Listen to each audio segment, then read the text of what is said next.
मैं प्रधानमंत्री की बात पर ज़्यादा यकीन नहीं करता हूँ, मगर ANI ने जो ट्वीट किया उसके ऊपर मैं कहना ज़रूरी समझता हूँ, क्योंकि गवर्नमेंट ऑफ इंडिया ने जो एफिडेविट फाइल किया सुप्रीम कोर्ट में, जिसमें कहा कि अगस्त और दिसंबर के दरमियान तक भारत सरकार 135 करोड़ कोविड वैक्सीन देश को प्रोवाइड करेगी।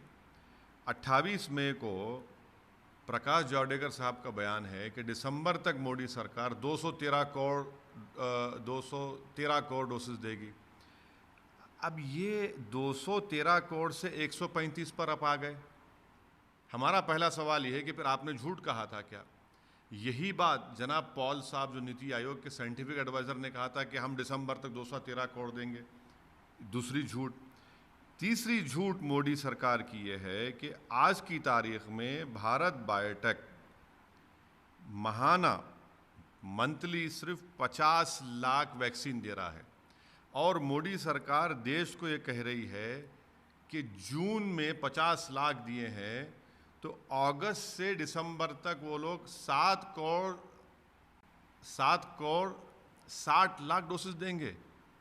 भाई, ये अफसानों में, ये कॉमिक बुक्स में अच्छा लगता है इस तरह के बड़े बड़े नंबर छोड़ देना।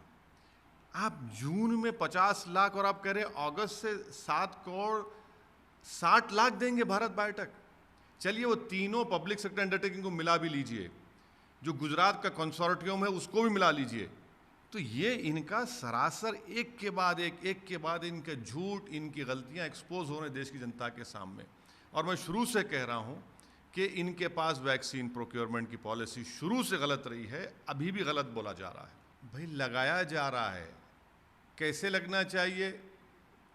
रोज 1 करोड़ लगना चाहिए, तभी तो जाकर आप दिसंबर तक जो आपका अडल्ट पॉपुलेशन है, जो आपके फ्रंट लाइन वर्कर्स हैं, जो हेल्थ वर्कर्स हैं, जो आपके 18 साल से ज़्यादा के लोग हैं, उन सबको तो कर पाएंगे ना आप ही ने तो दावा किया था, हमने तो दावा नहीं किया।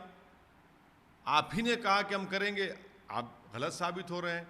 ये जो आप सुप्रीम कोर्ट को कह रहे हैं कि 135 करोड़ हम अगस्त से दिसंबर तक, आप खुद ने खुद कहा था, सरकार ने कहा था कि 216 करोड़ हम दे देंगे। प्रकाश जावड़ेकर साहब ने मोदी सरकार की तरफ से आकर कहा, पॉल साहब जो साइंटिफिक एडवाइजर है नीति आयोग के, उन्होंने आकर कहा, और मैंने उस वक्त भी कहा था कि आपने सुप्रीम कोर्ट को जो 9 मई का एफिडेविट दिया उसमें कहा कि हम तो सिर्फ 13 करोड़ दे सकते हैं। चलिए, अब आप ये नंबर दे रहे हैं, एक के बाद एक खुद अपने आप को एक्सपोज कर रहे हैं और देश के सामने अपने आप को गलत साबित कर रहे हैं।